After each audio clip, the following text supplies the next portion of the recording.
Good morning friend. आज हम अकबर पढ़ाने वाले हैं। जो भी अकबर का पूरा हिस्ट्री है आप जानते होंगे। जो हुमायूं का बेटा है वही अकबर है। मीर अली अकबर का नाती अकबर है। एक महान प्रतापी शासक मुगल वंश का अकबर है। इससे पहले हम मुगल वंश के संस्थापक बाबर एवं हुमायूं के संबंध में पढ़ लिए थे। अकबर जो है वो मध्यकालीन इतिहास में एक बहुत बड़ा नाम है, बहुत बड़ा नाम है एवं मुगल वंश के एक महत्वपूर्ण शासक के रूप में अकबर आता है। अकबर का शासन काल जो होता है लगभग लगभग 50 वर्ष का होता है। समझिए कि अकबर कितना ज्यादा लंबा शासन किया हुआ पूरा भारत पे, कि लगभग लगभग उन्होंने 50 वर्ष का शासन करा। 1556 से लेकर के 1605 ईस्वी तक अकबर ने मुगल के सत्ता पर लगातार बना रहा। मतलब मुगल के सत्ता पर अकबर ने 1556 से लेकर के 1556 से लेकर के 1605 तक लगातार शासन किया। और अकबर ने मुगल के सत्ता का जड़ को काफी क्या करा, मजबूत कर दिया। अकबर ने अपने साम्राज्य को विस्तार भी करने में बहुत सफल रहा और साथ ही साथ अपने सेना को एक सफल सेना के रूप में बनाया। अकबर का पूरा नाम जलालुद्दीन मोहम्मद अकबर था और अकबर का जन्म जो है 15 अक्टूबर 1542 ईस्वी को हुआ था। उसका बर्थडे याद रखिए, क्योंकि अकबर का जन्मदिन कई क्वेश्चन पेपर जब हमने देखा तो जन्मदिन अकबर का पूछ रखा। 15 अक्टूबर 1542 को अकबर का जन्म हुआ था। क्योंकि हुमायूं जो था उस वक्त भारत से हार के बाहर अफगानिस्तान में स्ट्रगल कर रहा था। अफगानिस्तान साइड वो था। अब अकबर हुमायूं अफगानिस्तान चला क्यों गया था? क्योंकि हुमायूं शेरशाह सूरी से हार चुका था।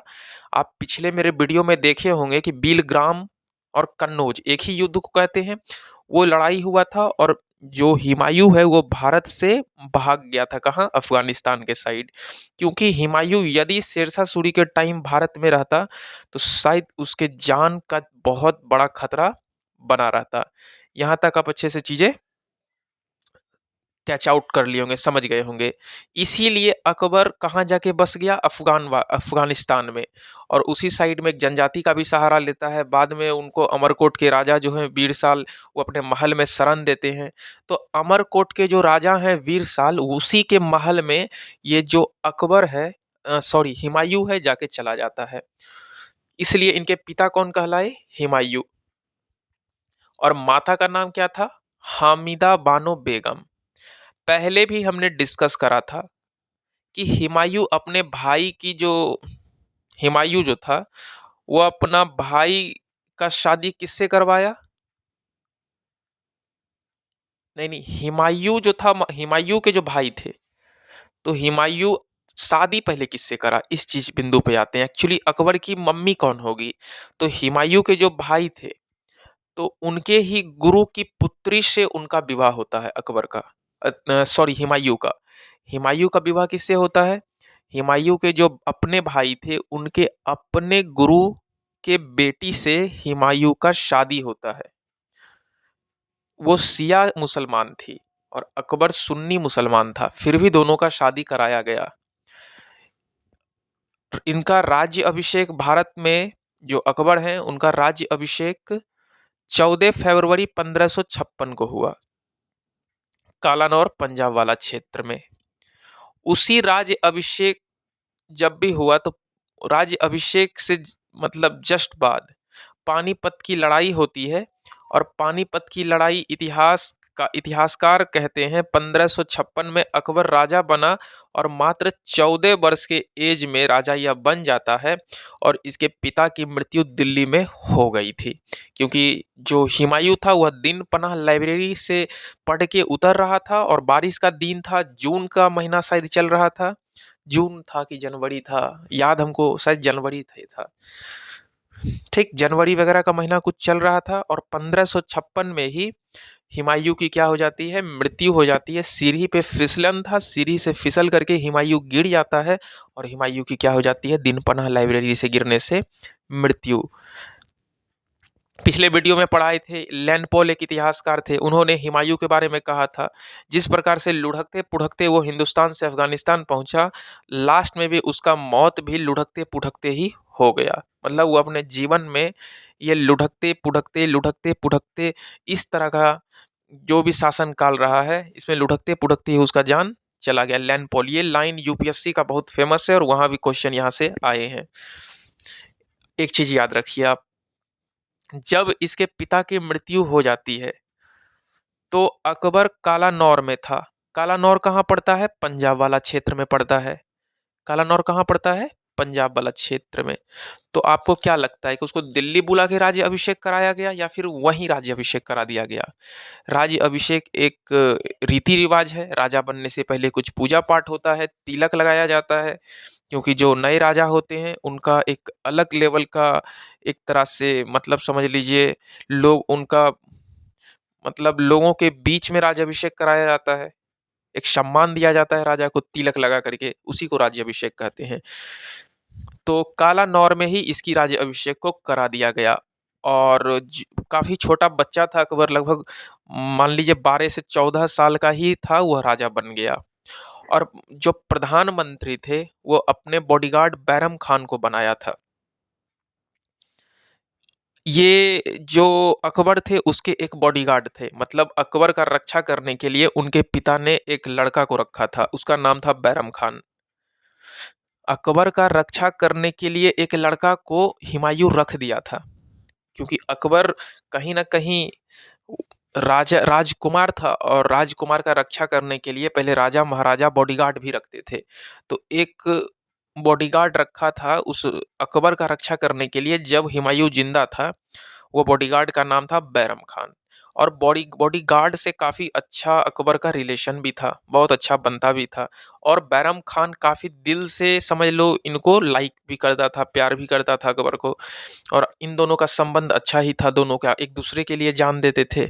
तो जब अकबर राजा बनता है तो वह बैरम खान को ही क्या बना देता है? प्रधानमंत्री बना देता है। ठीक। और वह बैरम खान को खान बाबा भी कहता है अकबर। इसके अलावा वह वाजिर के पद पर भी बैरम नियुक्त था। अब वाजिर किसे कहते हैं?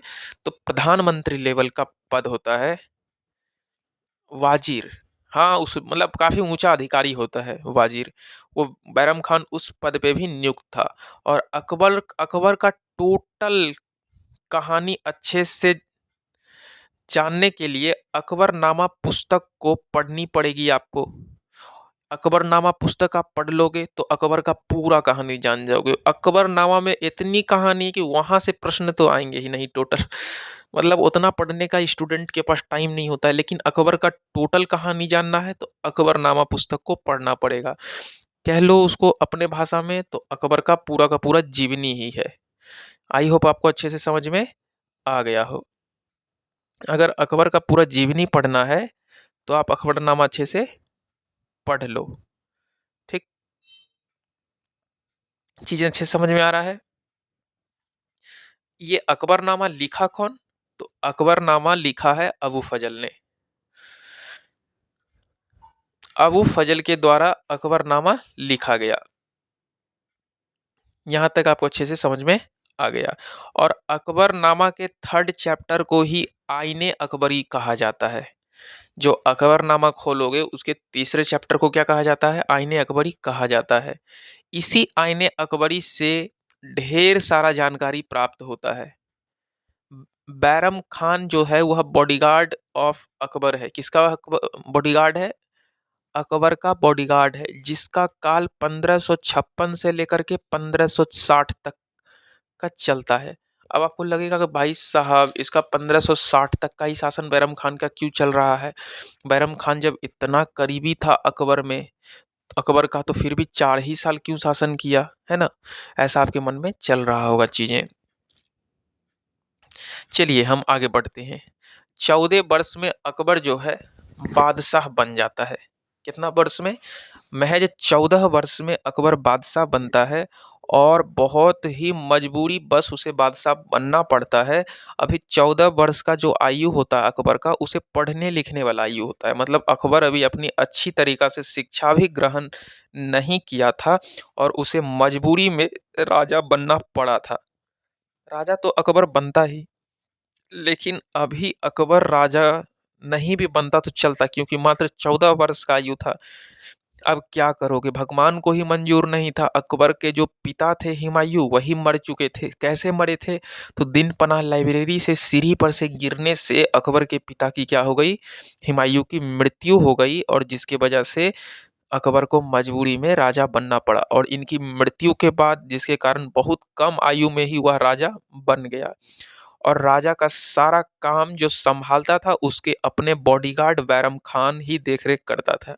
क्योंकि बच्चा था 14 साल का, 14 साल का सारा कागजी काम, देश विदेश से रिलेटेड काम, पूरा साम्राज्य को चलाने का काम एक 14 साल का बच्चा कैसे कर सकता है, ये चीज आप सोचो, है ना। एक 14 साल के बच्चे से आप क्या एक्सपेक्टेशंस कर सकते हैं, ये आप खुद सोचो। तो जो भी चीजें था, वह 14 साल का बच्चा से आप उतना एक्सपेक्टेशंस नहीं कर सकते हैं। इसीलिए जो अकबर की कहानी है वह लगभग लगभग शुरुआती जीवन अकबर का देखा जाए तो शुरुआती जीवन लगभग टोटल काम ऑफिशियली कौन करता था, बैरम खान ही करता था। ये बैरम खान कौन था, तो बैरम खान इसका शुरू में बॉडीगार्ड था, बाद में अकबर ने इसे प्रधानमंत्री वाला पद दे देता है। अकबर को बहुत इच्छा था कि दिल्ली में गद्दी प्राप्त करने, मतलब दिल्ली में जाकर के वह शासन करे, दिल्ली के गद्दी पे जाके बैठे, क्योंकि पंजाब के कालानौर से मन उब गया था किसका, अकबर का। मतलब अकबर का कहना था कि भाई साहब दिल्ली चलते हैं, मेरा लगभग लगभग मन भर चुका है, कहाँ से, कालानौर वाले क्षेत्र से। ठीक। अब आदिल शाह के सेनापति हेमू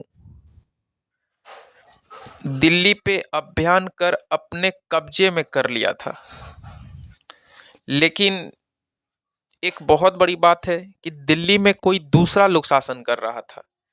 अकबर जब राजा बन गया तो भी दिल्ली में कोई दूसरा कोई शासन कर रहा था।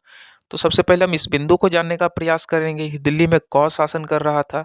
तो आदिल शाह के सेनापति जो हेमू थे, वही दिल्ली पे शासन कर रहे थे।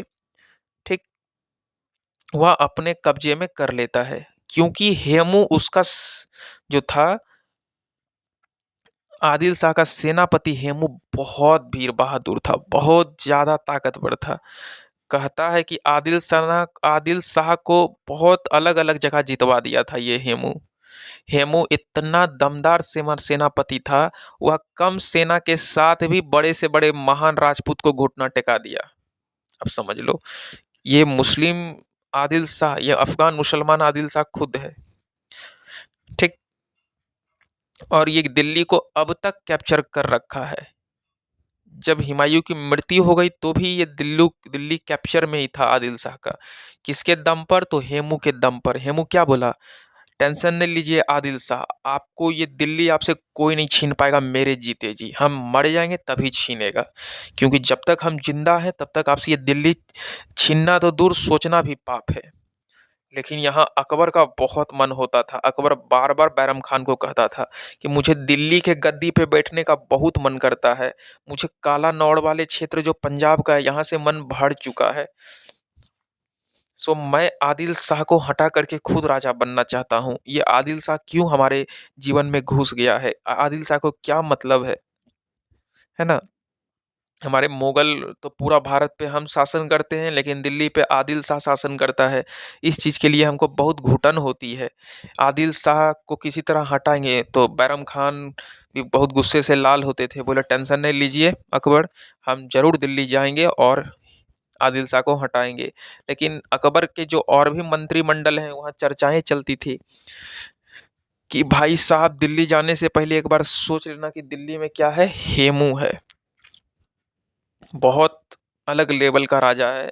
हेमू जो है वो अलग लेवल का सेनापति है, उससे बच के ही रहना। लेकिन सब लोग दिल्ली निकल पड़े, अकबर के साथ दिल्ली निकल पड़े।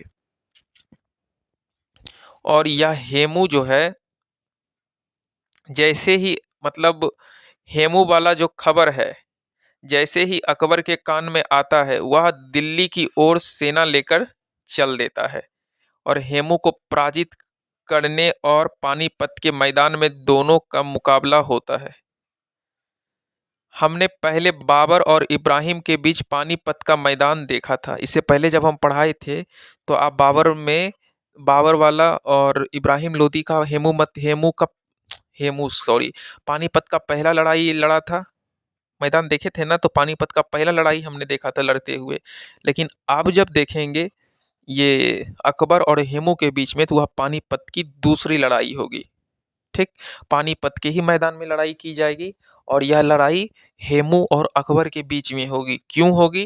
क्योंकि हेमू दिल्ली वाला क्षेत्र को कैप्चर कर रखा था और अपने आदिल शाह का झंडा को बहुत आगे बढ़ा दिया था। आदिल शाह का नाम को रोशन कर दिया था ये हेमू। ऐसा ही सेनापति सब राजा को होना चाहिए। अपने सेनापति के दम पर वह दिल्ली के गद्दी पे लगातार बने रहे थे। ठीक, और समझिए हेमू में इतना ताकत था कि अकबर से लड़ने का इसको औकात था।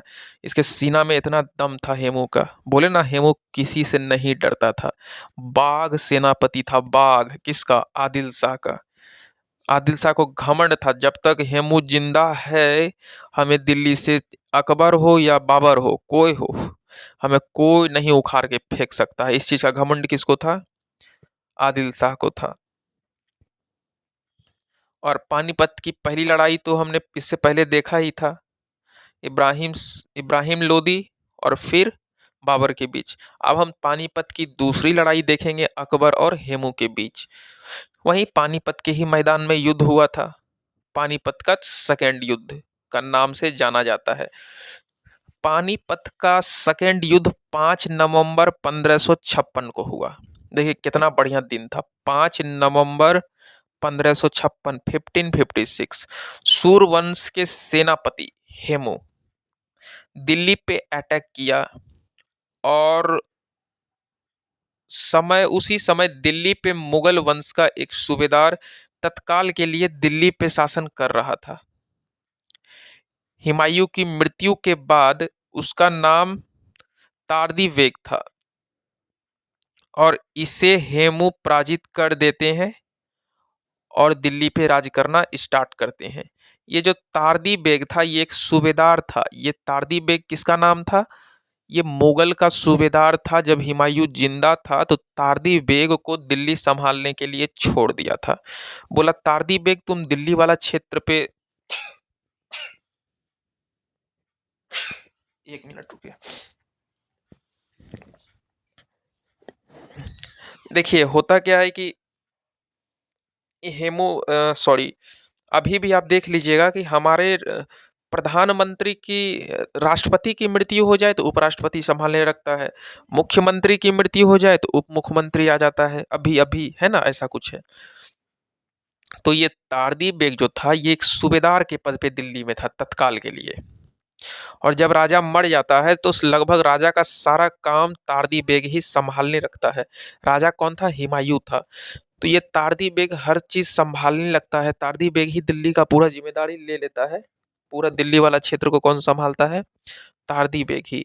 ये मुगल का कौन था? मुगल का एक सूबेदार के पद पे नियुक्त था। सूबेदार भी बहुत बड़ा पद होता है। हुमायूं की मृत्यु के बाद एक तरह से पूरा दिल्ली को ये तारदी बेग ही संभाल रहा था। लेकिन भाई साहब तारदी बेग को कौन पराजित कर दिया? हेमू पराजित कर दिया। और हेमू पराजित करके तारदी बेग को एक लात मार के भगा दिया दिल्ली से। ये तारदी बेग कानने लगा, बोला बाप रे बाप क्या जवाब देंगे अकबर को, एक लात मार के हमको यहाँ से भगा दिया। और अकबर हमको बहुत भरोसा करके पूरा दिल्ली सौंप दिया था। ये तारदी बेग बहुत रोने लगा चिल्ला चिल्ला के कि अकबर को हम क्या बोलेंगे, और ये हेमू हमको एक लात मार के भगा दिया दिल्ली से और खुद शासन पकड़ लिया, मतलब युद्ध में हरा दिया। और हेमू तारदी बेग पराजित हो गया है ना। किसने पराजित किया? हेमू पराजित कर दिया और दिल्ली पे राज करने लगा। इसलिए हेमू दिल्ली का एकमात्र ही ऐसा शासक है मध्यकालीन इतिहास का, आप पूरा अभी मध्यकालीन इतिहास पढ़ रहे हैं, और जो कि काफी इंटरेस्टिंग होने वाला है। मध्यकालीन से ना मेंस में बहुत क्वेश्चन आते हैं, प्रीलिम्स में 10-12 क्वेश्चन रहते हैं, लेकिन मेंस में काफी क्वेश्चन आएंगे। एकमात्र ऐसा शासक था मध्यकालीन का, कौन? हेमू जो इतिहास में हिंदू शासक था, कौन शासक था? हिंदू शासक था। हेमू शुरू में सिंपल लड़का था, बहुत सिंपल। हेमू का इतिहास पढ़ोगे ना, बड़ा सिंपल लड़का था। नमक का धंधा करता था, नमक व्यापारी था, नमक को बेचता था, ठीक ठाक कमाता था, दाल रोटी खाता था, इससे ज्यादा इसका कोई औकात भी नहीं था शुरू में। फिर सूर्यवंश इसे अपने दरबार में छोटी मोटी नौकरी पे रख लिया। जब शेरशाह सूरी थे ना, तो हेमू को बोले नमक वमक का धंधा छोड़ो हेमू, तुम मेरे अंदर काम करो, पुलिस वुलिस का नौकरी करो। तो लेकिन इसका तेजस्वी देख करके सूर्यवंश काफी मोटिवेट हो जाता है, बाप रे बाप, ये लड़का में इतना ज्यादा टैलेंट है, भाई साहब ये तो बहुत आगे जाएगा, है ना। और आदिल शाह जो है, इसे सेनापति भी बना देता है। और सेनापति बनते ही अपना दमखम दिखाने लगता है हेमू। इतना बढ़िया उसको सैनिक की जानकारी थी, कैसे सैनिक को सजाना है, कैसे घोड़ा को लगाना है, हाथी का अटैक कब होना चाहिए, तोप कब चलाना चाहिए, युद्ध में तीर कब चलाना चाहिए, सेना को कैसे सजाना चाहिए, घुड़सवार कितना होना चाहिए, हाथी कितना होना चाहिए, कब कहाँ से किसको आक्रमण करना है, क्या चाल चलना है, हर तरह का जानकारी हेमू को था। और वह सूर्यवंश का एक वीर योद्धा के रूप में देखा जाने लगा था। इतना महानता, मतलब वो नॉर्मल सा नमक बेचने वाला लड़का को नौकरी कौन देता है? शेरशाह सूरी। और उसको राजा सेनापति कौन बना देता है? आदिल शाह। और सेनापति जब बना दिया, तो इसने अपनी महानता से सूर्यवंश को लगातार 22 युद्ध में जीत हासिल करवा दिया। सोचिए कितना ज्यादा ताकत था ये हेमू को, ये लगभग 22 गो युद्ध अपने ही दम पे सूर्यवंश को जिता दिया। इसी प्रकार अपनी योद्धा शक्ति से इतना प्रसिद्ध था ये हेमू, इतना प्रसिद्ध था कि इसके नाम का पताका पूरे हिंदुस्तान में लहर रहा था। इसने दिल्ली पे शासन करने लगता है। हेमू दिल्ली को जीत कर हेमू दिल्ली को जब जीतता है, किससे? तारदी बेग से। तारदी बेग कौन था? एक सूबेदार था, किसका? मुगल का। और तारदी बेग को एक लात मार के भगा देता है दिल्ली से। फिर कानले कानले कहाँ जाता है? अकबर के दरबार में, पूरा रोते हुए। हेमू दिल्ली को जीतकर विक्रमादित्य की उपाधि धारण करता है। और धारण कर लेता है जब विक्रमादित्य की उपाधि, तो उसका भव्य, उसका इज्जत और भी बढ़ जाता है। और इस प्रकार से हेमू यह उपाधि धारण करने वाला भारत का 14वां, ये क्वेश्चन आता है, 14वां शासक हो गया। मतलब 14वां शासक हो गया, 14वां हेमू, जो विक्रमादित्य की उपाधि धारण करता है। और इससे पहले भी भारत में अलग अलग 13 शासक थे, भारत में अभी तक देखा गया, जिनका लक्ष्य यही रहा कि वह विक्रमादित्य की उपाधि धारण करे, अपने लक्ष्य को प्राप्त करते थे और यह उपाधि को धारण कर ही लेते थे। ठीक। तो हेमू काफी वीर, महान, प्रतापी शासक के रूप में देखा जाता था। और अकबर का अपना सूबेदार तारदी बेग, जिसे दिल्ली पे शासन करने के लिए छोड़ दिया गया था। सोचिए कितना खराब लड़का है तारदी बेग। एक लात मारा दिल्ली में, लात जूता खा करके सीधे अकबर के दरबार में पहुंच गया।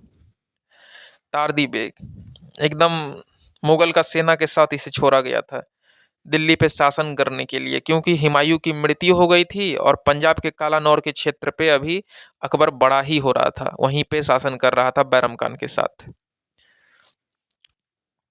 जब हार जाता है यह तारदी बेग, तब यह सूचना देने अकबर को गया और कहा, हेमू ने दिल्ली पे अधिकार कर लिया अकबर भैया, सो माफ करिएगा, हम आपका दिल्ली को नहीं संभाल पाए अकबर भैया, माफ करिएगा।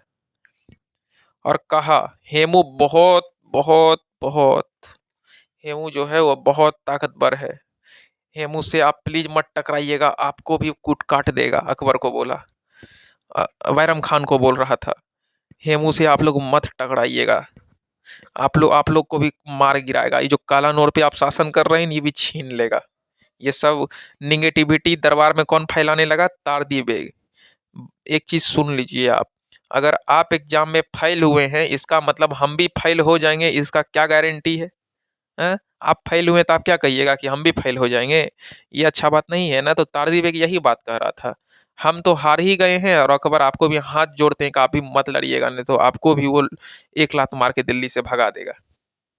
कह रहा था हेमू बहुत ताकतवर शासक है, शायद अब हम उसे नहीं जीत पाएँगे। आपके सहारा से भी कोई भी चला जाए, हेमू से जीतना बहुत मुश्किल है।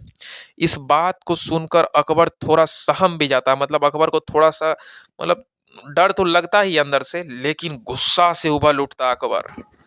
बोला क्या बक रहा है ये तारदी बेग, इसकी इतनी औकात कि इतना बड़ा निगेटिविटी हमारे कान में कुछ से कुछ आकर के बोले, क्या मतलब इसके मन में चल रहा है ये हेमू के मन में। ये हेमुआ को इतना, सॉरी हेमुआ नहीं, ये तारदी बेग को इतना मार मारेंगे दरबार में, इतना बड़ा पूरा हमारा भी सैनिक बैठा हुआ है, सैनिक के बीच में कुछ से कुछ निगेटिविटी फैला रहा है, मेरा सारा सैनिक इसका बात को सुनकर दुर्बल हो जाएगा। अगर आपको पहले ही बोल दिया जाए फ्रेंड्स आईएएस बहुत टफ एग्जाम है, तो आप हमेशा आईएएस के एग्जाम से डरने लगोगे। हल्का बोलेंगे तभी तो आप निकालने का भी दम रखोगे। ये क्या कर रहा था तारदी बेग, उसके अकबर के दरबार में एक तो बोला कि हार गए इसके लिए माफ करिए, और आप लोग भी मत लड़िए, ये हेमू बहुत बड़ा राक्षस है, खा जाएगा आप लोग को। अकबर को डरा रहा था, अकबर के सेना को डरा रहा था, बैरम खान को डरा रहा था। ये तारदी लेकिन गुस्सा से उबलने लगा अकबर, ये दुर्बलता क्यों फैला रहा है, ये तारदी बेग आकर के जो नौटंकी हमारे दरबार में कर रहा है, इसको तो मुंह दिखाने के लिए नहीं आना चाहिए, किस मुंह दिखाने के लिए हमारे पास आ गया। ठीक, उबलने लगा पूरा गुस्सा से अकबर। और ना जीतने वाला न्यूज, मतलब जो नहीं जीतने वाला न्यूज से बैरम खान को बहुत ज्यादा गुस्सा आया, कि बैरम खान बोला कि तुम जीता क्यों नहीं तारदी बेग, तुम्हारा कितना मतलब मूर्ख वाला बुद्धि है कि तुम हार के आए हो और किस मुंह से हमको मुंह दिखा रहे हो। तुम मुगल का इज्जत को पानी में मिला दिया। आज तक मुगल बहुत कम ही लोगों से युद्ध हारा है, और जब अकबर के समय में तुम हार के आ गए, और मेरे समय में हम खुद प्रधानमंत्री हैं मुगल के, बहरम खान बोला, और तुम तारदी बेग हार गए। तारदी बोला ये तारदी बेग इतना बड़ा निगेटिविटी हमारे सेना के बीच में, तारदी बेग बोलते ही जा रहा था मत लड़िए हेमू से, हेमू आप लोगों को मार देगा, हेमू हेमू से लड़िएगा तो आप लोग को ये जो आपका काला नूर पंजाब वाला क्षेत्र है वो भी छीना जाएगा। अक- गुस्सा से लाल हो रहा था बैरम खान, बोला ये क्या बोल रहा है, निकाला तलवार और भारी दरबार में इसका गर्दन काट के हवा में उड़ा दिया तारदी बेग का। बोला ये बहुत बड़ा वायरस है, भारी दरबार में काट दिया है बैरम खान। अकबर ऑर्डर दिया, एक ऑर्डर में काट के धर दिया इसको तारदी बेग को। बोला इतना बड़ा पापी दुर्बल को अपने दरबार में रखना बहुत बड़ा पाप हो जाएगा, इससे मेरा पूरा सैनिक दुर्बल हो जाएगा। ये तारदी बेग बहुत बड़ा बातर हो गया है मेरे ये साम्राज्य के लिए। साला खुद तो हार गया और हम लोग को भी डरा रहा है आकर के, कैसा इसका बुद्धि दिमाग हो गया है। तुरंत दर गर्दने काट दिया, बोला इसका माफी एकदम कुछ नहीं है, ये बहुत बड़ा सजा काटने वाला ही तारदी बेग है। क्योंकि वह भारी दरबार में डिमोटिवेट का बात कर रहा था, बहुत बड़ा डिमोटिवेट लोगों को कर रहा था, और लोगों को बता रहा था कि अब हम ना जीते और ना आप जीत पाओगे। हत्या के बाद अकबर और बैरम खान दोनों ही दिल्ली के क्षेत्र की ओर जाने का मन बना लिए, क्योंकि अकबर बोला नहीं हम दिल्ली को चाहिए तो चाहिए, बैरम खान बोला ठीक है सरकार आपको दिल्ली मिल जाएगा, आप टेंशन मत लो, जैसे भी होगा हम आपके चरण में दिल्ली ला के रखेंगे, आप टेंशन मत लो। बोला हमको दिल्ली चाहिए तो चाहिए। ठीक। बैरम खान बोला आप टेंशन मत लो, आपको दिल्ली मिलेगा तो मिलेगा, हम आपसे वादा करते हैं।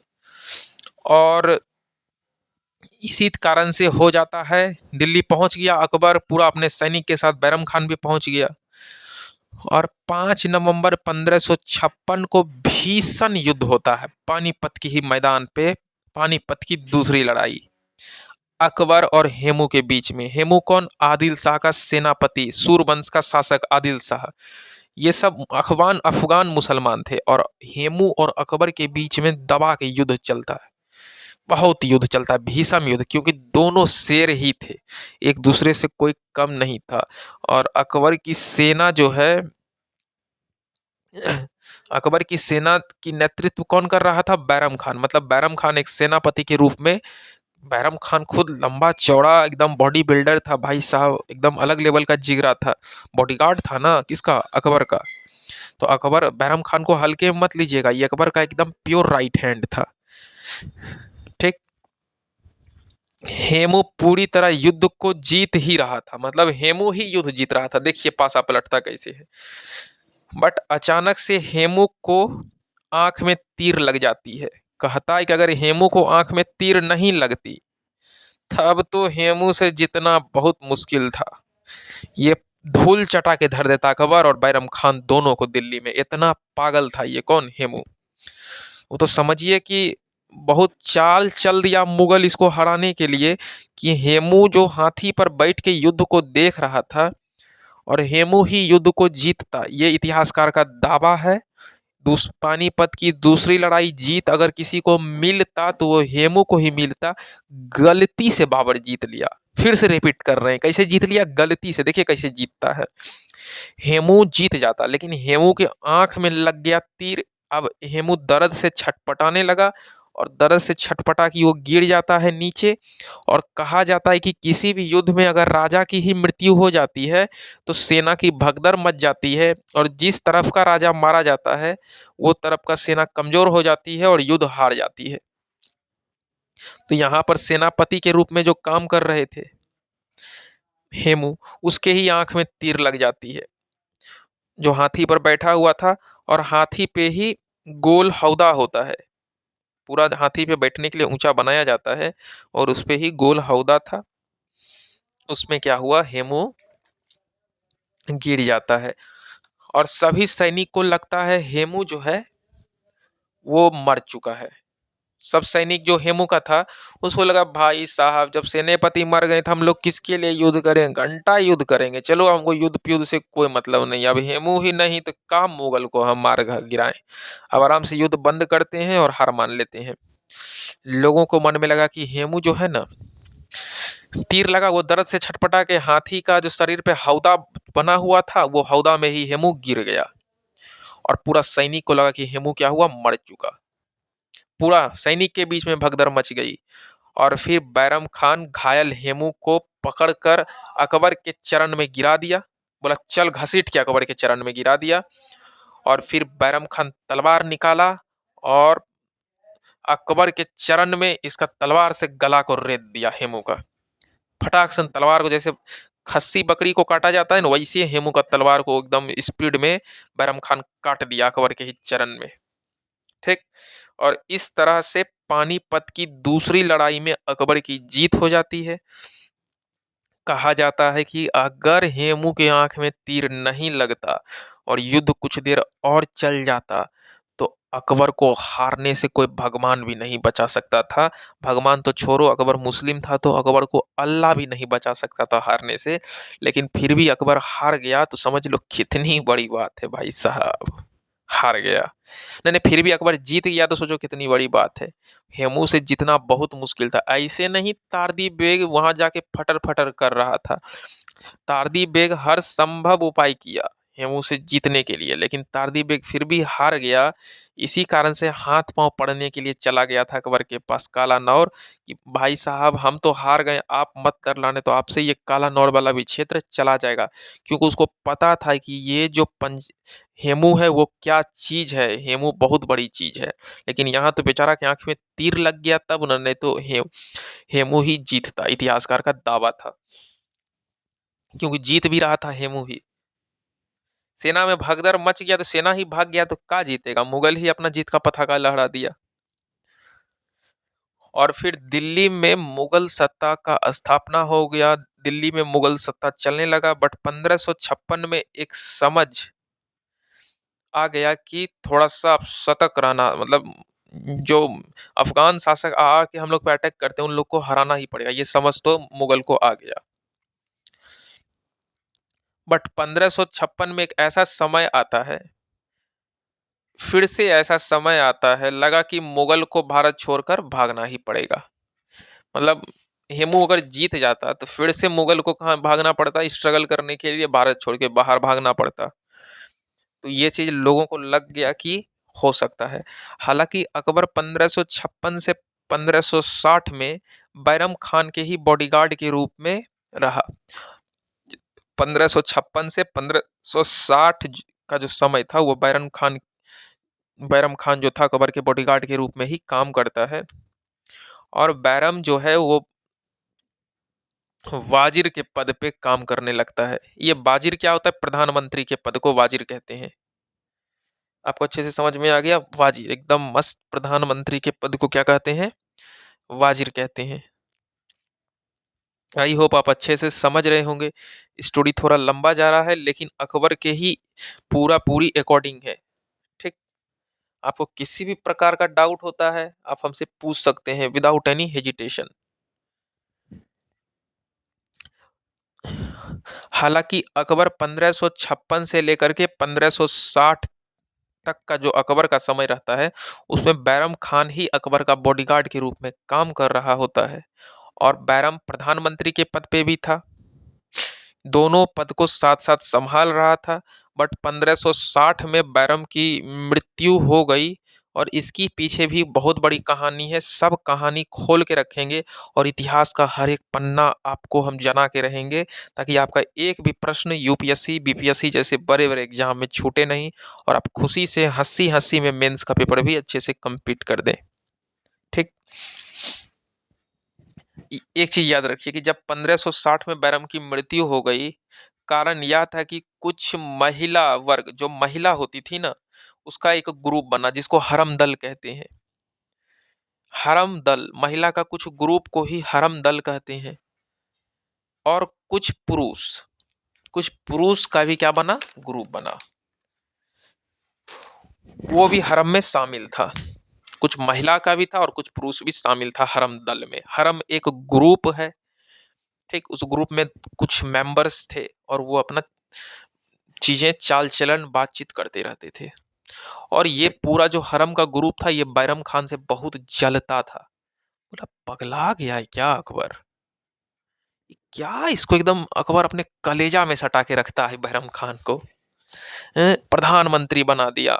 अकबर का चचेरा भाई सब बेरोजगार बैठल है। अकबर को उस पर ध्यान नहीं जाता है। जो बैरम खान को उसका नॉर्मल सा उसका पापा उसको पुलिस दिया था बॉडीगार्ड वाला काम कर रहा था बैरम खान। इसको क्या माथा पर चढ़ा के अकबर नचा रहा है ना। और बैरम खान का जो दबदबा था एक अलग लेवल का था। किस पे? मुगल पे शुरुआती में। बैरम खान का प्रभाव दरबार में अकबर से भी ज्यादा चलने लगा था। मतलब उतना अकबर तो खैर बच्चा ही था 14-15 साल का। तो अधिकांश डिसीजन बैरम खान खुद लेते थे। और एक चीज याद रखिए कि बैरम खान सुन्नी मुसलमान नहीं बैरम खान शिया मुसलमान था जबकि अकबर सुन्नी मुसलमान था। और अधिकांश दरबारी सरदार जो थे वो सुन्नी ही थे। तो शिया मुसलमान और सुन्नी मुसलमान इन दोनों में पटना बहुत मुश्किल होता है भाई साहब। बहुत मुश्किल। और ये भी एक कारण था कि लोग बैरम को पसंद नहीं करते थे। ये सीना सिया सुनने के कारण भी और दूसरा जलते भी थे कि अकबर के साथ इसका रिलेशन इतना बढ़िया है और बैरम सब डिसीजन खुद लेता है और अकबर अभी बच्चा की तरह कुर्सी पर सिर्फ बैठल है और सब डिसीजन बैरम लेता है तो बैरम ही राजा हो गया इनडायरेक्टली। तो लोग बैरम से जलने लगे थे। है ना। लोगों को बैरम का तरक्की बर्दाश्त नहीं हो रहा था। पुलिस से सीधे प्रधानमंत्री। बाप रे बाप ये बैरम कहाँ से कहाँ पहुंच गया। जैसे सलमान खान का भी आप देखते हैं ना एक जो तो मतलब सलमान खान के साथ दारा है ना। 24 घंटा उसके साथ रहता है। सलमान खान का एक बॉडीगार्ड देखे होंगे काफी सोशल मीडिया में। उसी तरह से अकबर का बॉडीगार्ड बलमन था। 24 घंटा साथ में रहता था। और राजा अकबर चाहता था कुछ और वह करता तो कुछ और अपने अनुसार ऐसा अकबर से भी बैरम खान की दूरियां होते चली गई। मेरा कहने का मतलब है कि अकबर जो है वो कुछ और चाहता था। अब बैरम अपना समझदारी दिखा के बैरम कुछ अच्छा ही डिसीजन लेता था बैरम कुछ और कर देता था। अकबर चाहता था जो सड़कें हैं वह डीएवी स्कूल पास बने। मान लीजिए अकबर चाहता था सड़क डीएवी स्कूल के पास ठीक किया जाए। बैरम केंद्रीय विद्यालय के पास जाके सड़क ठीक करा देता था क्योंकि बैरम बोलता था वहां सड़क जो है वहां ज्यादा आदमी चलते हैं तो केंद्रीय विद्यालय पास ठीक कराना चाहिए। मतलब अकबर कहता कुछ और था बैरम करता कुछ और था, क्योंकि बैरम को अकबर बच्चा लगता था और बच्चा के बात पे बैरम चल के मुगल को दुर्बल बनाना नहीं चाहता था और बैरम अपने अकॉर्डिंग काम करता था जो उसको सही लगता था। ये एहसास धीरे-धीरे अकबर को हुआ कि लेकिन बैरम तो अपने समझदारी दिखा रहा था, ये कभी अकबर को नीचा नहीं दिखा रहा था। लेकिन धीरे-धीरे अकबर को यह एहसास हुआ, क्योंकि हरम दल जो है अकबर को बहुत चढ़ा-बढ़ा भी रहा था। हरम दल अकबर को बहुत चढ़ाने-बढ़ाने भी लगा था। तो इस प्रकार से अकबर के मन में फूट डाल रहा था, किसको लेकर? बैरम को लेकर। और बैरम को भी अकबर देखने लगा कि भाई साहब कहते हम कुछ हैं, ये लड़का करता कुछ है। ये क्या समझ रखा है? हैं? राजे को ही चरा रहा है। तो धीरे-धीरे दूरियाँ क्या होने लगा? बैरम से बढ़ने लगी थी। और बैरम को लेकर अकबर को कुछ सरदारों ने शिया सुन्नी का भी पूरा पाठ पढ़ा दिया, अकबर का कान भर दिया। चढ़ाने बढ़ाने लगा पूरा हरम दल का लोग, दरबार में बहुत सारा लोग अकबर को चढ़ाने लगा। और अकबर बेचारा ना समझ बच्चा 15-16 साल का, तुरंत चढ़ जाने वाला, गुस्सा से लाल हो जाने वाला बच्चा था। लेकिन अकबर का जो लालन पालन पोषण करने वाला दरबार में महामान का था, महामान का, वह बैरम को लेकर जो है ना बहुत ज्यादा भड़काना चाहता था, बहुत ज्यादा। क्योंकि सबको लगता था ये बैरम कौन आ गया, साला ये मालिक बन गया, ये बैरम कौन आ गया एकदम, जो चाहता है बैरम खुद करता है, अकबर का कुछ वैसा सुनता भी नहीं है। लेकिन एक बात आपको सच्चाई बताएं, बैरम हमेशा अकबर का अच्छाई ही चाहता था। बैरम हमेशा चाहता था अकबर हमेशा मतलब तरक्की की शिखर को चूम ले, मतलब अकबर बहुत तरक्की में जाए, अकबर पूरा हिंदुस्तान पे राज करे, हम बस उसके गार्जियन के रूप में शासन कर रहे हैं। अकबर हमेशा अपना मतलब बैरम हमेशा अपना बुझ पे अकबर के लिए अच्छा अच्छा डिसीजन लेता था। लेकिन लोग अकबर को चढ़ाने बढ़ाने में लग गए थे, अकबर को बोलते थे बैरम जो है ये तुमको एकदम हटा के खुद राजा बन जाएगा, बैरम तुमको एक दिन मतलब मार गिराएगा, बैरम तुमको भगा देगा, है ना? बैरम सब डिसीजन खुद लेने लगा है, तुम बैरम को माथा पर चढ़ा के इतना नचाओ, क्यों तुम खुद डिसीजन नहीं ले सकते हो? चीजें आपको अच्छे समझ में आ रहा है? क्यों तुम खुद डिसीजन नहीं ले सकते, तो लोग इसको समझाते थे, है ना? तुमको डिसीजन लेने में क्या दिक्कत होता है? लेकिन अकबर भी दिमाग अकबर का खराब कि साला बैरम खान कर क्या रहा है, मेरा एक भी बात सही में इसको, हम जो बोलते हैं कुछ हक कर देता है बैरम खान कुछ, अकबर को इस बात से भी बहुत बुरा लगता है। ठीक, उसका लालन पोषण करने वाली महामानगा जो थी वो भी चढ़ाने लगी अकबर को दबा करके बैरम के विरुद्ध में। ठीक, तो बैरम को लेकर भड़कने लगा कौन? अकबर भड़कना शुरू कर दिया। और अंत में अकबर को भी यह बात महसूस होने लगा कि बैरम अपने जो सीमा से बाहर जा रहा है, इतना औकात इतना छूट बैरम को नहीं देना चाहिए। ये प्रधानमंत्री इसको बनाया कौन? आखिर अकबर ही बनाया ना। तो अकबर को सब मिलके इतना चढ़ा दिया कि अकबर के मन में ये बात घुस गया कि जो बैरम है ये अपने सीमा से लांग रहा है, इसकी इतनी हैसियत नहीं होनी चाहिए, क्यों ना हम इसके पंख को जो मजबूत किए हैं इसके पंखे को काट दें, है ना? अकबर के मन में ये बात आ गया कि बैरम हमको कुछ ठीक अब लग नहीं रहा है, काहे कि हम इसको कहते हैं रोड बनवाने के लिए, अब बैरम नाली बनवा देता है ना? हम इसको कहते हैं घोड़ा खरीदने के लिए, बैरम हाथी खरीद लेता है। हम इसको बोलते हैं तोप खरीदने के लिए, बैरम बंदूक खरीद लेता है। तो पता नहीं बैरम कुछ अपना ज्यादा डिसीजन लेने लगा है, इसके कुछ बड़े पंख हो गए हैं, क्यों ना हम इसके पंख को ही काट दें। बैरम खान खुद बहुत ज्यादा हवा में उड़ने लगा है, ये अपना औकात भूल गया है कि मुगल के अंदर एक छोटा सा पुलिस वाला हुआ करता था, अर्थात मेरा बॉडीगार्ड हुआ करता था, अरे इसको तो हम ही प्रधानमंत्री बनाए और ये क्या हवा में उड़ने लगा। अकबर सोचा मैं 18 वर्ष का हो गया हूँ। क्या सोचा?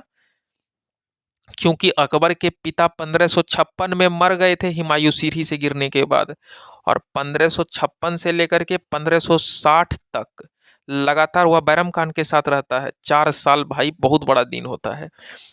और 14 वर्ष का था जब उसके पिताजी मरे थे। अकबर कितना वर्ष का था? 14 वर्ष का, जब हुमायूं मरा था, उसी वक्त ना बैरम को प्रधानमंत्री बना दिया। तो 14 से लेके 18, 18 वर्ष हो गया ही, 4 साल जुट गया। अब वो 56 से लेकर के 4 साल जोड़िएगा, 1556 से लेकर के 1560, 1560 तक बैरम का शासन चलता है। ठीक, 18 वर्ष का हो गया हूँ और मैं अभी खुद से शासन करने के योग्य हो गया हूँ, अपने प्रशासन को चलाने के योग्य हो गया हूँ, हमको अलग लेवल का शिक्षा भी हो गया है, अब मुझे बैरम जैसे सहायता की जरूरत नहीं है। तो अकबर ने बैरम को एक दरबारी के थ्रू कहवाया कि अब बैरम सीधा मक्का चले जाए, और बैरम कहीं बाहर अभियान पे गया था। उस वक्त बैरम जो है कहीं अभियान पे गया था, लड़ाई करने के लिए कहीं बैरम गया हुआ था। और अकबर एक दरबारी के भेजवाए कि बोले तुम भी जाओ, जहां लड़ने के लिए गया है ना तुम भी वहीं जाओ। बोला हम किस लिए जाएं वहां पे? बोला तुम जाओ और तुम बैरम के कान में बोल देना कि लड़ लिया है ना उधरे, अब उधरे से उधरे तुम चल जाओ मक्का मदीना। कहाँ चले जाओ? मक्का चले जाओ, सीधे मक्का, मुस्लिम का बहुत बड़ा वो तीर्थ स्थल होता है। वहीं पे जाओ, पूजा पाठ करो और वहीं रहना, दरबार आने का तुमको कोई जरूरत नहीं है। यही बात बैरम को बोलवाने के लिए, बैरम को बोल मतलब बैरम तो चला गया था युद्ध लड़ने के लिए, कहीं मुगल की तरफ से ही युद्ध सेनापति के रूप में गया हुआ था। और वहीं पर एक मतलब मंत्री, मतलब किसी के द्वारा अकबर भेजवाया कि बोला युद्ध को जीत लो या हार लो, इससे मतलब नहीं, तुम उधरे से उधरे भाग जाना, दरबार आने का तुमको कोई जरूरत नहीं है। उधरे से उधरे तुम चल जाना मक्का मदीना, अल्लाह का दर्शन करने के लिए चल जाना, इधर आने का कोई जरूरत नहीं है। अकबर खुद शासन कर लेगा, ये भी बोल देना। और वहां जाकर जब दरबारी पहुंचा किसके पास, अकबर के पास पहुंच गया, और संदेश देता है बैरम भैया, बैरम भैया, सो आपको अकबर भैया कहे हैं, अकबर साहब कहे हैं मक्का चले जाने के लिए। मक्का चले जाइए और वहीं पे अपना पूजा पाठ करिए, अल्लाह का दर्शन करिए। ठीक। लेकिन मुगल इतना मतलब अकबर इतना गर्म हो गया था कि उसको लगा कि इसको ऐसे नहीं भेजेंगे, इसको मारिए देते हैं, अकबर को लग गया था। तो अकबर जो है अपने कुछ सेनापति के साथ मक्का के ही रास्ता में इंतजार करने लगे, क्योंकि युद्ध होगा, बैरम आएगा और युद्ध लड़ा जाएगा, इस बैरम नामक वायरस को ही खत्म कर देते हैं। इतना अकबर चढ़ गया था गुस्सा से, समझ लीजिए बैरम को लेकर के। बोला इसको जिंदा छोड़ना ये बहुत बड़ा पाप हो जाएगा, इसको जमीने में गाड़ देते हैं। ये बात अकबर कहाँ जाके इंतजार करने लगा, मक्का मदीना के रास्ता में। और जो युद्ध है वह बैरम से करने लगते हैं, कौन, अकबर। और तिलवारा के स्थान पे बैरम मिल जाता है अकबर को, और तिलवारा का युद्ध कह लीजिए, ये युद्ध में अकबर और बैरम के बीच में होता है।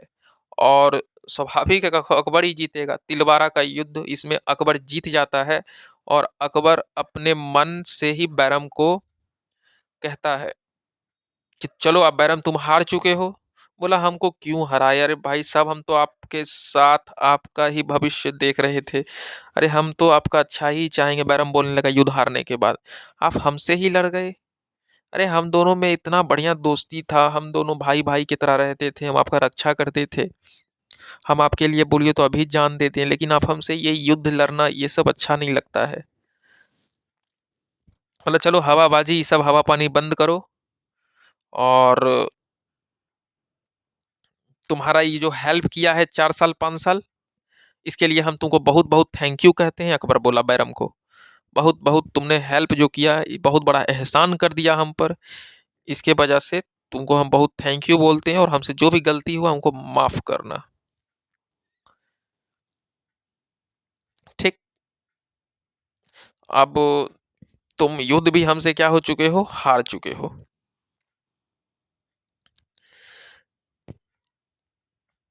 और तुमने हमको हेल्प किया है। अकबर बोला तुमने हमको 4 4 साल अपने भाई की तरह, जो भी तुम बोल रहा है ठीक है वही मानते हैं, 4 4 साल तुम हमको अपने साथ रखे हो, इस चीज के लिए हमारे आंख में बहुत शर्म लाज है, इसलिए हम तुम्हें मारना नहीं चाहते हैं। अगर तुम मरना चाहता है तो यहीं रुकल रहो, अभी तुरंत गर्दन काट देंगे तुम्हारा, ठीक ना, नहीं तो चुपचाप मुंडी झुका के चल दो। मरने के बदला हम तुमको कुछ ऑप्शन देते हैं, ठीक? क्या तुम मेरा ऑप्शन अगर स्वीकार करोगे तो तुम मेरे साथ मेरे दरबार चल सकते हो।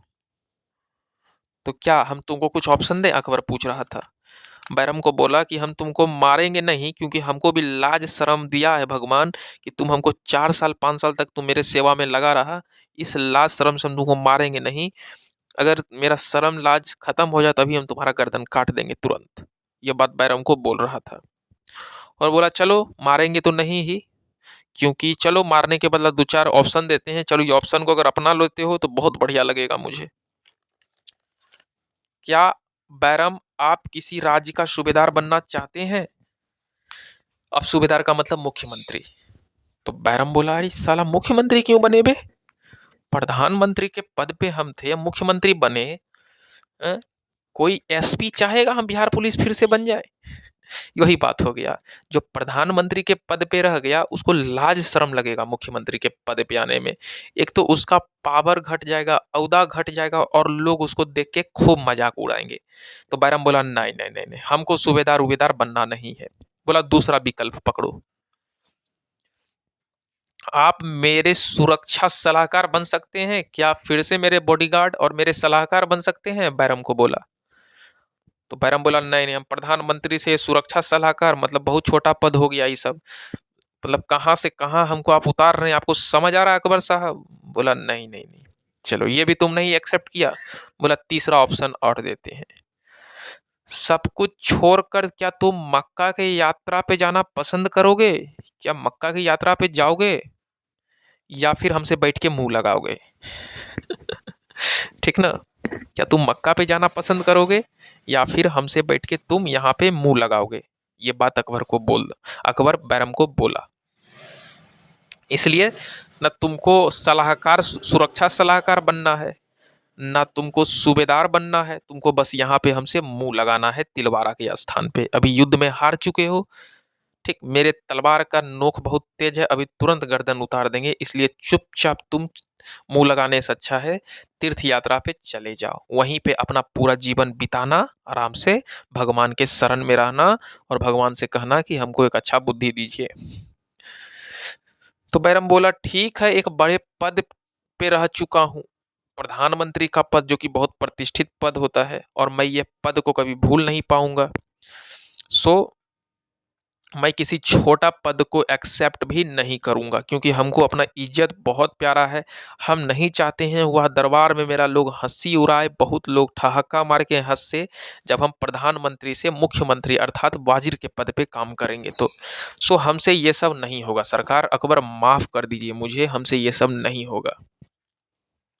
मेरे ये सम्मान को क्षति पहुंचाएगा, मेरे इज्जत प्रतिष्ठा को आप धूमिल कर रहे हैं, मेरे ईमानदारी पे आप सवाल उठा रहे हैं।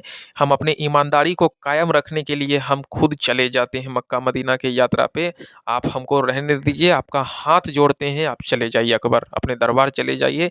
देख लीजिए आप कितना अच्छा लड़का है, शुरू से ही हम आपको इतना सेवा सत्कार आपका सुरक्षा किए, लेकिन वह सुरक्षा का क्या सलाह आज आप हमको दे रखे हैं। 10 20 सैनिक के बीच में आप हमको रगड़ के बेइज्जत कर दिए हैं। हमको बहुत बुरा लग रहा है आज, आज मेरा शर्म से आँख भीग गया है। आपका ये रूप देख कर के पता नहीं आपको कौन चरहा बढ़ा दिया है मेरे लेकर के। मेरे मन में कभी भी पाप नहीं था अकबर, याद रखिएगा आप, हम आपके लिए अच्छा ही सोचते थे। कह दीजिए तो हम आपको अपना सीना चीर के दिखा दें। आप बैरम को बदनाम कर दिए हैं। ठीक है, आपके कहने पर हम एक राजा के कहने पे मक्का चले जाते हैं, लेकिन प्लीज़ हमको अपने उस नज़र से, खराब नज़र से मत देखिए। हम वैसा थे ही नहीं लालची किस्म का लोग। लालची रहते तो आपको 14 वर्ष की उम्र में ठोठा चिपके मार देते और हम खुद राजा बन जाते। आप हमको प्लीज़ अपना उस गलत नज़र से मत देखिए अकबर, प्लीज़ हाथ जोड़ते हैं, आप चुपचाप आप अपने दरबार चले जाइए दिल्ली, और हम चुपचाप मक्का चले जाते हैं और शासन करते हैं। और फिर यह बात बोल करके बैरम खान मक्का जाने लगता है। और बैरम का बहुत सारा दुश्मन भी था, क्योंकि वो बाबर का मदद करने के चक्कर में कितना से न भिड़ गया था। तो गुजरात का एक जगह पड़ता है मक्का जाने के क्षेत्र में, पाटन वाला क्षेत्र। और बैरम को इस तरह अकेला जाते देख कुछ अलग सैनिक का ग्रुप देखा उस पे, क्योंकि बैरम तो बहुत लोगों का दुश्मन बन चुका था, है ना? तो पाटम पड़ता है गुजरात में, वहीं पर कुछ लोगों ने अवसर देख करके बैरम खान पे आक्रमण बोल दिया। मुबारक खान था, ये अफगान शासक था, इसको भी हराया था लड़ाई में कौन? बैरम खान। मुबारक खान के पिता का हत्या कर दिया था। मुबारक खान जो था ये अफगान मुसलमान था जिसके पिता की हत्या माछीवाड़ा के युद्ध में बैरम खान ने कर दी थी। उस माछीवाड़ा के युद्ध में बैरम खान किसके पिता का हत्या कर दी थी? मुबारक खान के पिता का हत्या। उसी दिन मुबारक खान धरती माँ का कसम खा लिया कि हम बैरम का गर्दन जब तक काट नहीं देंगे तब तक हम अपने घर वापस नहीं आएंगे। और मुबारक शाह खान बहुत दिन से आशा देख रहा था बैरम खान को काटने के लिए, क्योंकि बैरम खान, मुबारक खान के पिता को बैरम खान काट दिए थे। इसी के बदला में उबल रहा था इसके शरीर के अंदर आग, और बोला हम काट के ही दम लेंगे। क्या समझ लिया है बैरम खान। और उस दिन वो जा रहा था मक्का, गुजरात वाले ही रास्ता से, और ये जो मतलब मुबारक खान था वह खुद सेना के टुकड़ी के साथ वहीं पे कुछ काम कर रहा था, लेकिन मौका पे चौका देखते ही मौका पे चौका देखते ही इस चौका घींच लिया। यहाँ तक आपको अच्छे से समझ में आ गया होगा। माछीवाड़ा का युद्ध का बदला आज बैरम खान से निकाल ही लिया जाएगा। बहुत दिनों से कौन इंतजार कर रहा था? मुबारक खान इंतजार कर रहा था किसको मारने के लिए? बैरम खान को मारने के लिए ताक में बैठा हुआ था, और उसे बैरम खान की मौका देखते ही हत्या करवा दिया। और गुजरात पाटम में मौका उसको मिल ही गया था, और बैरम खान की हत्या कर दी। और मुबारक खान ये हत्या के बाद अपना बदला का आग भी बुझा लिया था। और मुबारक खान को लगा आज मेरे पिता के आत्मा को शांति मिल गया हो, हम उनके दुश्मन बैरम खान का गला रेत दिए हैं। इस वजह से वो अपने आप को बहुत महान बुझने लगा। ये समझ ही नहीं रहा था कि बैरम खान बेचारा सुस्त मिजाज में मक्का की ओर जा रहा था। और जब यह सूचना अकबर को मिलती है कि बैरम खान मारा गया मुबारक खान के द्वारा, तो अकबर तुरंत ही बैरम खान की याद में थोड़ा सा बहुत गम में चले गए और घुटन महसूस करने लगे। और उनको एहसास हो गया कि आज बैरम मारा गया है तो मेरे कारण ही मारा गया है, हम ही उसको धक्का मार के अपने दरबार से निकाल दिए बिना कारण का। ये हरम उरम के बात में हम रह गए हैं, सो हमको बहुत बेइज्जती लग रहा है कि बैरम मेरा इतना सेवा सत्कार बचपन से ही किया है, और हम उसको धक्का मार के निकाले और लोग उसका मर्डर कर दिया, सब मेरे कारण हुआ। अकबर अपने आप को कोसने लगा, और अकबर कसम खाया कि हम उसकी पत्नी और उसके बच्चा को अनाथ होने नहीं देंगे, हम खुद देख रेख करेंगे, उसकी पत्नी और बच्चा का पूरा जीवन देख रेख करेंगे, सारा खर्चा उठाएंगे, सारा उसकी पत्नी बच्चा का हर जरूरत को पूरा करेंगे, क्योंकि बैरम की पत्नी मेरी पत्नी हो गई है। ये अकबर समझ गया। ठीक, तुरंत वह बैरम की पत्नी और बच्चा को अपने देख रेख में बुला लिया, बोला मेरे अंदर ले आओ। क्योंकि बैरम की जो पत्नी थी वह अकबर की अपने चाचा की लड़की थी, अपने चाचा की बेटी। अकबर के जो अपने चचा थे ना, मतलब अकबर के पापा जो हुमायूं थे, उसके छोटे भाई की लड़की थी। उसी का हस्बैंड कौन था? बैरम। ठीक, तो अकबर बोला, हुमायूं का भाई का बेटी थी सलीमा बेगम। क्या नाम था? सलीमा बेगम। मतलब अकबर की अपने चाचा की बेटी, मतलब अपनी चचेरी बहन थी बैरम खान की कनियन। ठीक, सलीमा बेगम।